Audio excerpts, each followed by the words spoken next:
If you've been putting off getting pre-approved because you're worried about what they're going to find, or you think it's going to take forever, or you're just not even sure that you're ready yet, I want to walk you through exactly what happens. Because most of the fear around getting pre-approved isn't about the process, it's about the not knowing what the process is. And here's what I know. After 20 plus years of doing this, that the buyers who get pre-approved long before they're ready to start doing it don't just buy faster. Ultimately, they buy with more confidence.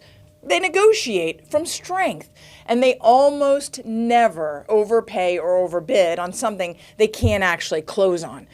So let's simplify this step by step. Exactly what happens from the moment you reach out to the moment you're holding a pre-approval letter. And what you can do right now to make that process as fast and clean as possible. So here's what's at stake if you wait to get pre-approved. The buyer with a pre-approval letter can make an offer the same day that they walk in to the home that they love. The buyer without one finds the home that they love, has to go home, fill out the application, pull their documents, wait for a lender to run their file, and hope that the house is still available in 24 to 48 hours. In a market even like today, good homes are still moving fast. That gap costs people. And I'll tell you what every lender should, that the pre-approval process is not a judgment. Nor is it a limitation. It's the strategy session that sets you up for success. My job isn't to approve nor deny you. My job is to find the yes. And if your timing isn't right today, my job is to tell you exactly what it's going to take to be ready. So here's what we're going to do. 5 steps. Super quick and simple.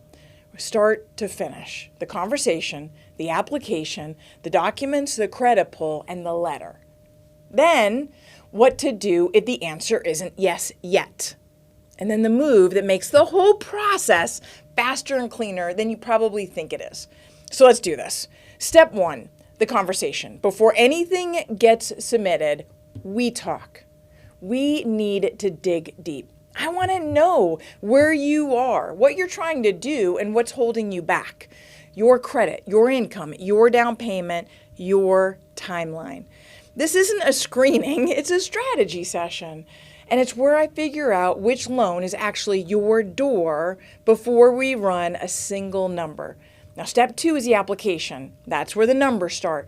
Once we've talked, you fill out a loan application. It takes about 15, max 20 minutes online, and it covers all the basics. Your name, address, employment history, income, assets, and the property that you're looking to buy. If you don't have one yet, then just simply the price range that you're targeting. That's it. We don't need the address of every place that you've ever lived since college, nor every job. What we need is what's accurate and current within the last 2 years. Step 3, the documents. Now, this is a step that most people dread, and I get it. Yet it's genuinely not that bad. Now, for a W-2 buyer, we only need 2 years of W-2s, your most recent 2 pay stubs, and 2 months of bank statements, plus your driver's license. Like, that's it. If you're self-employed, add your personal and your business tax returns, and possibly, depending on the loan program, a year-to-date profit and loss. Now, everything gets uploaded through a secure portal. No faxing, no physical paperwork, and no going to the branch. You do it from your phone even. In fact, with today's verification technology, if your employer and your bank are online, you can log in securely from the portal and skip most of the documentation step. All right, step 4, the credit pull. Yes, we pull your credit. I've heard this debate. And yes, it creates an inquiry. One mortgage inquiry is not going to derail your score the way a new credit card or a car loan would. Now, what matters is what's already on the report. Your payment history, your balances relative to the limits, any collections or late payments.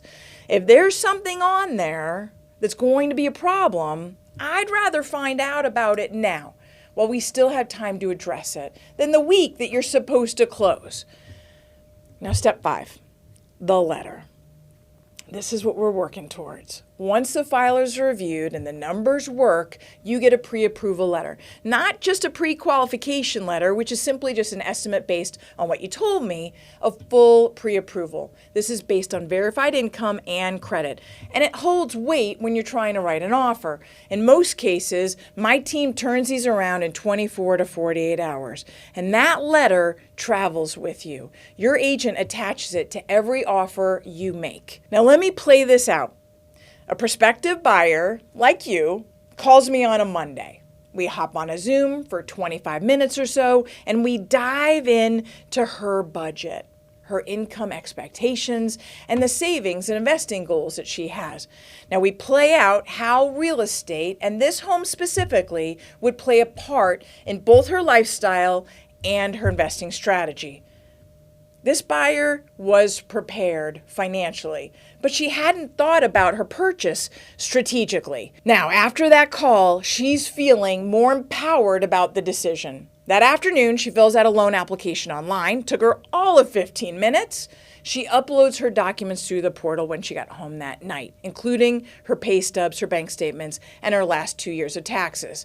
Now, Tuesday morning, we pull credit. She has a 684 credit score, a couple of open accounts, nothing alarming, but certainly conversation about what we can do to jump that up over 700. We run her numbers on a $475,000 home, 3% down conventional, and our payment at today's rate comes in at $29.23, principal and interest. Now, on top of that, we'd have to include escrows and mortgage insurance. Yet that mortgage insurance drops once she has 22% equity. So Wednesday morning, she has a full pre-approval letter. Her real estate agent is updated with her buy box that fits her needs and her goals, Monday to Wednesday. That's it. She starts touring homes that weekend. The first one she falls in love with. She makes an offer the same day. Her agent attaches the letter, and my team calls the listing agent to back it up. Her offer is taken seriously because all of her ducks are in a row. That's what this process does. Now, let's talk about something that most lenders skip over because it means waiting, and you're not a client to them right now. But what I want to talk about is what happens if the answer isn't yes today. Because sometimes it isn't. I mean, credit sometimes needs work. Debt to income ratio is too high. Down payment isn't there yet. And if a lender just tells you no and sends you home, that's not helpful.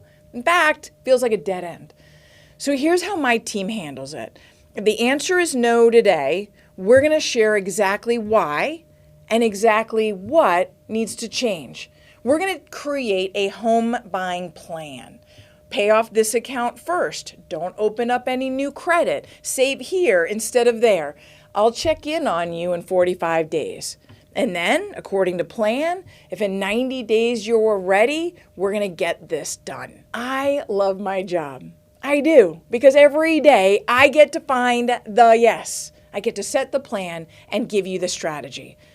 If you want to make this process as fast and smooth and clean as possible, here are your 3 moves. 1, pull your documents before you call me. 2 years of tax returns is great, but not needed if you're W-2. 2 years of W-2s, 2 recent pay stubs, 2 months of bank statements. If you're self-employed, add those tax returns back in. Have them ready in a folder on your phone or your computer, and then call me. We can make a move the same day. Number 2, don't touch your credit cards before you apply. No new credit cards, no new car loans, no co-signing for anyone right now. Every new inquiry and every new monthly payment changes your file.